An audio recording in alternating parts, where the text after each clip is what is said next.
बिस्मिल्लाहिर्रहमानिर्रहीम सल्लल्लाहु अला मुहम्मदिन सल्लल्लाहु अलैहि वसल्लम। Welcome to the Biolish world. Students, आज जो हमारा गुज़श्ता लेक्चर हुए वो थे पास्ट इंडेफिनिट के ऊपर।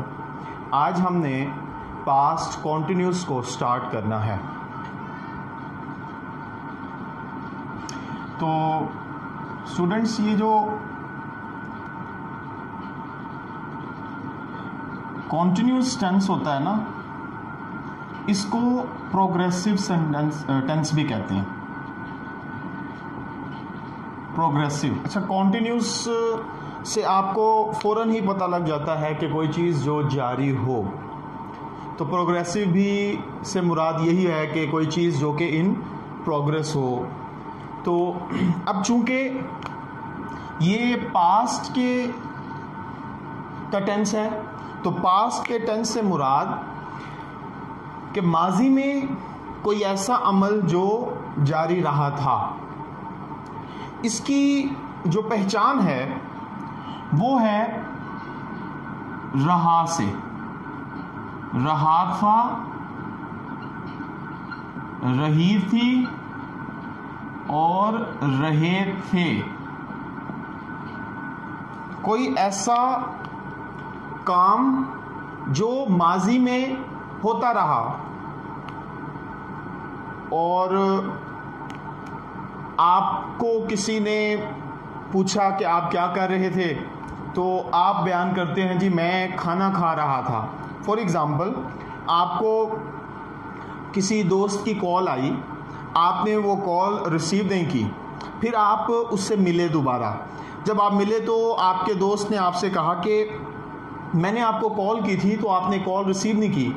तो आप बताएंगे कि मैं खाना खा रहा था, मैं सो रहा था, I was sleeping, I was eating meal. तो इससे क्या मुराद है कि वो जब आपसे उस वक्त के बारे में पूछेंगे तो आप उस वक्त के बारे में अपने जो अमल आप इन प्रोग्रेस था आपका, वो आप बताओगे। यानी कि हो तो वो माजी का हिस्सा गया।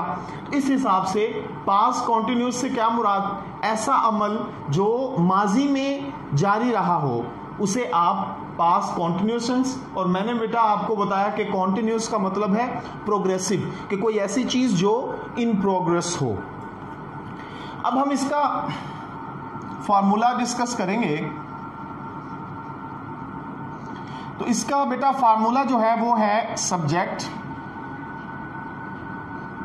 और आज हम जो कर रहे हैं ना वो है past continuous tense simple.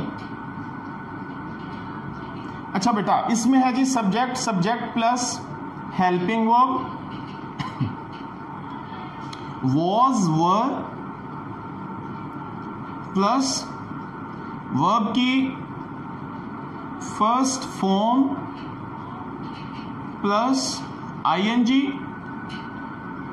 Plus object और प्लस फुल स्टॉप।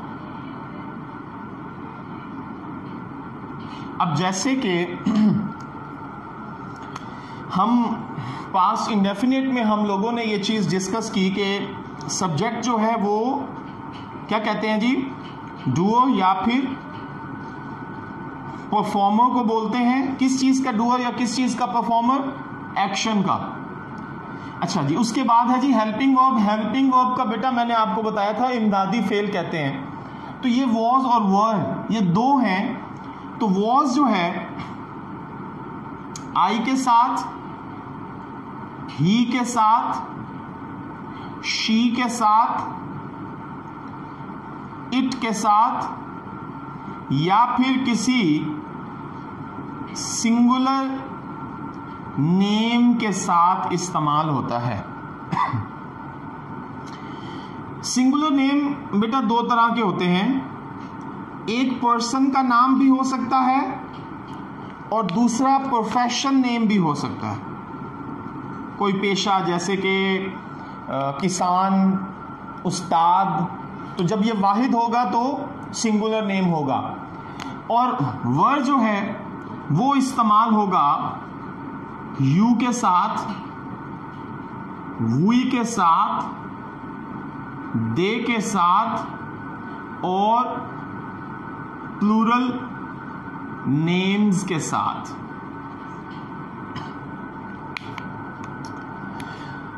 वर्ब की फर्स्ट फॉर्म है जी, वर्ब की फर्स्ट फॉर्म को से स्टैंड्स फॉर मतलब एक्शन हो गया, तो एक्शन की पहली हालत यानी एक्शन फर्स्ट फॉर्म में प्लस आईएनजी। अच्छा बेटा अब इसका एक और भी है, इसको वर्ब की फोर्थ फॉर्म भी कहा जाता है, इसे वर्ब की फोर्थ फॉर्म भी कहते हैं, यानी आईएनजी फॉर्म को आप वर्ब की फर्स्ट फॉर्म भी कह सकते हैं, इसे वर्ब की फोर्थ फॉर्म भी कहा जाता है, जैसे गो, वेंट, गॉन और गोइंग। गो, वेंट, गॉन, गोइंग। अब ये देखें, ये पहली हालत हो गई, ये दूसरी हो गई, ये तीसरी हो गई और ये चौथी हालत हो गई। तो इसे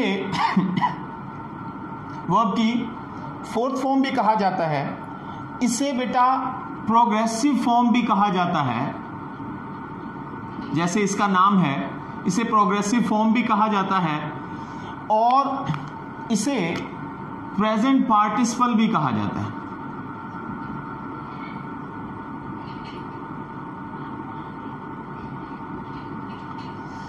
ओके तो ये पूरा हिस्सा क्या हो गया, वर्ब की first form plus ING, verb की फोर्थ फॉर्म या फिर प्रोग्रेसिव फॉर्म और या प्रेजेंट पार्टिसिपल। ऑब्जेक्ट बेटा हम पहले डिस्कस कर चुके हैं, ऑब्जेक्ट रिसीवर को कहते हैं। रिसीवर कौन, जो इस एक्शन को रिसीव कर रहा होता है, सब्जेक्ट वो जो इस एक्शन को परफॉर्म कर रहा होता है, ऑब्जेक्ट क्या, जो इस एक्शन को रिसीव कर रहा है, और आखिर में फुल स्टॉप। अब सिंपल जो सेंटेंसेस होते हैं उनके आखिर में फुल स्टॉप जो है वो इस्तेमाल होता है। अच्छा बेटा अब जो नेक्स्ट स्टेप है बेटा वो समझने वाला, वो ये है कि हमने आईएनजी की फॉर्मेशन सीखनी है। फॉर्मेशन ऑफ आईएनजी फॉर्म, कि आईएनजी फॉर्म हम कैसे बनाएंगे। फॉर एग्जाम्पल हमने इधर देखा कि वर्ब की फर्स्ट फॉर्म कम प्लस आईएनजी कमिंग, तो ये क्या बनेगा जी, ये बनेगा जी कमिंग,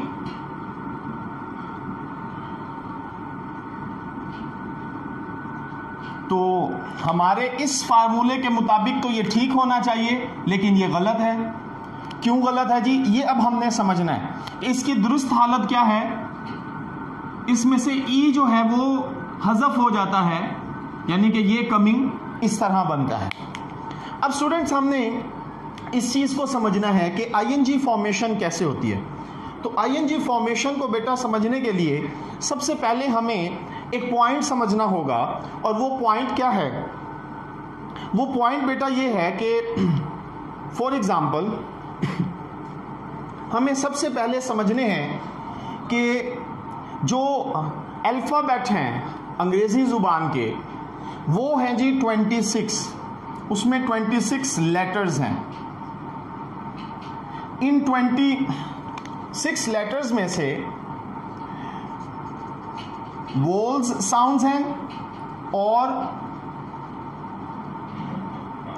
कॉन्सोनेंट्स साउंड्स हैं। अब वोल्स साउंड्स जो हैं बेटा वो साउंड होते हैं जिनको प्रोनाउंस करते हुए किसी भी किस्म का हिंड्रेंस, रुकावट जो है वो नहीं आती। फॉर एग्जाम्पल हम जब बोलने लगते हैं तो सबसे पहले हम ब्रीथ इन करते हैं, हमारी जो एयर है वो लंग्स में आ जाती है।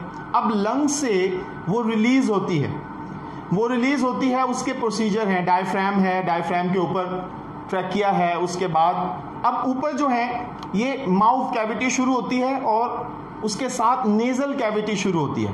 तो कुछ साउंड्स जो हैं वो नाक के थ्रू, यानी उन्हें नेजल साउंड कहा जाता है। कुछ जो माउथ कैविटी से प्रोनाउंस होते हैं तो उन्हें माउथ कैविटी से निकलने वाले साउंड्स कहते हैं। अच्छा, अब होता क्या है कि ये जो है ना, ये हमारे आर्टिकुलेटर्स होते हैं, और इनका काम जो है ये साउंड्स प्रोनाउंस करना होता है। कुछ साउंड ऐसे होते हैं, जैसे कि मैं आपको बताऊं, बी साउंड जो है ये जैसे ही हम प्रोनाउंस करते हैं तो हमारे दोनों लिप्स जो हैं वो ज्वाइंट हो जाते हैं, बी। अच्छा, अब ये क्या आ गया, रुकावट आ गई। अच्छा, अब जिस साउंड में रुकावट नहीं आएगी वो क्या होगा, वोल साउंड होगा। अब अगर आप देखें ए को प्रोनाउंस जब हम करते हैं तो हमारी किसी भी किस्म की कोई रुकावट नहीं आती, कोई भी आर्टिकुलेटर एक दूसरे को टकराते नहीं है। इसी तरह फिर आप आ जाए ई, आई, ओ, यू, ये वो साउंड्स हैं जो हम जब प्रोनाउंस करते हैं तो किसी भी किस्म की कोई रुकावट नहीं आती। इसी वजह से इन साउंड्स को वोल साउंड्स कहा जाता है। और ये जो दूसरे साउंड्स होते हैं जिनमें रुकावट आती है, जैसे मैंने अभी आप लोगों को बेटा एग्जांपल दी, बी साउंड हो गया, कि जैसे ही हम इसे प्रोनाउंस करते हैं हमारे होंठ जो हैं वो बंद हो जाते हैं। ठीक है जी। तो बाकी जितने भी हैं रेस्ट ऑफ द कॉन्सोनेंट्स जो हैं वो रेस्ट ऑफ द लेटर्स जो हैं, साउंड्स जो हैं वो क्या है जी, हमारे कॉन्सोनेंट साउंड्स हैं। अब वोल साउंड्स वो हैं जिनके प्रोनाउंस करने में, प्रोड्यूस करने में किसी भी किस्म की कोई रुकावट नहीं आती, और कॉन्सोनेंट साउंड्स वो साउंड्स हैं जिनको प्रोनाउंस करने में रुकावट आती है, हिंड्रेंस आती है, एक से दूसरे जो आर्टिकुलेटर्स हैं वो मिक्स हो रहे होते हैं। तो कॉन्सोनेंट साउंड्स क्लियर हो गए। अब बेटा जी जैसे कि हम लोगों ने किया कम, अच्छा बेटा आपने क्या करना है, इस वर्ड के लास्ट पे देखना है। अगर तो वो हो वी सी वी, बेटा ये जहन में रखिएगा, V stands for vowel, C stands for consonant, V stands for vowel. अच्छा अब देखें बेटा, V stands for E, E stands for vowel, E vowel sound है।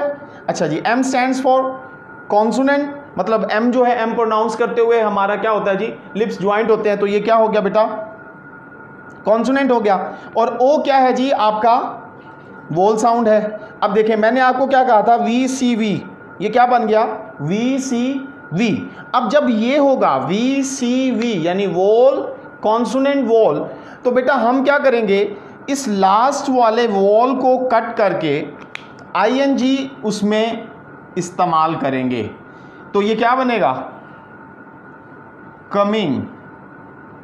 अब बेटा इसमें ई साउंड जो है वो हज़फ हो गया।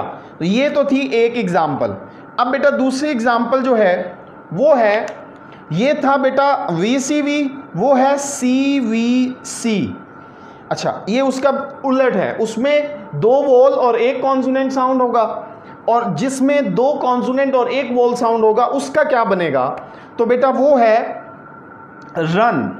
ये एक वर्ब है रन। अब हम बेटा क्या करेंगे, इसमें देखेंगे कि क्या होता है। ये देखें, C stands for, N stands for consonant, U stands for wall और R stands for consonant, C V C।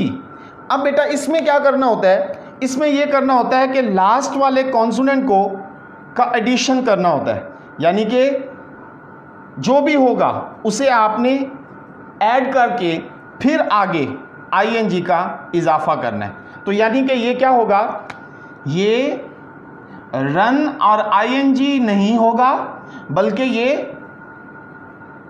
N के बाद हमने क्या करना था, ये चूंकि CVC था, हमने एक कॉन्सोनेंट जो लास्ट लेटर है, जो लास्ट साउंड है, हमने उसको क्या करना है, ऐड करना है।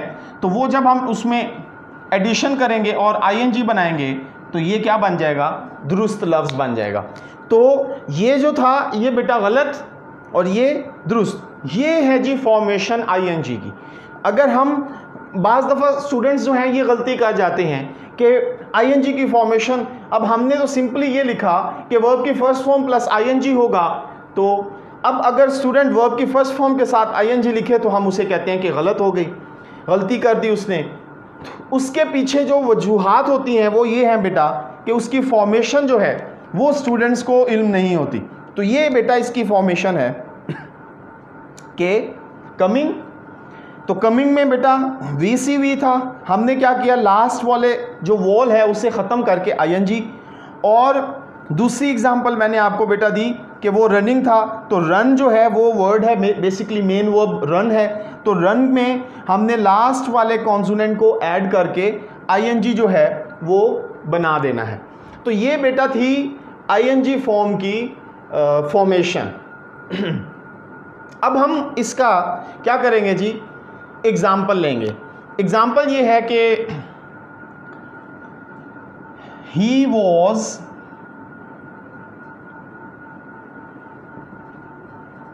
Eating rice. एक तो बेटा ये इस तरह का जुमला आता है। अब इसमें देखिएगा, ही सब्जेक्ट आ गया, ये हमने देखा जी सब्जेक्ट। उसके बाद बेटा हेल्पिंग वर्ब है। अब दो थे बेटा, अब देखें ज़रा, ही के साथ क्या आना है जी, वॉज। मैंने ही के साथ वॉज इस्तेमाल किया, ये हमारा एचवी हो गया यानी हेल्पिंग वर्ब। उसके बाद बेटा ये वर्ब है, ये वर्ब की फर्स्ट फॉर्म प्लस आईएनजी, ईट प्लस आईएनजी ईटिंग, ये वर्ब हो गया। और इसके बाद ये हो गया बेटा ऑब्जेक्ट। और लास्ट पे आप देख लीजिए कि हमने क्या किया जी, फुल स्टॉप का इस्तेमाल किया। एक तो बेटा ये इस तरह के जुमले हो गए, और एक होते हैं कि जैसे मैंने आपको बताया था, ये देखें, व्हेन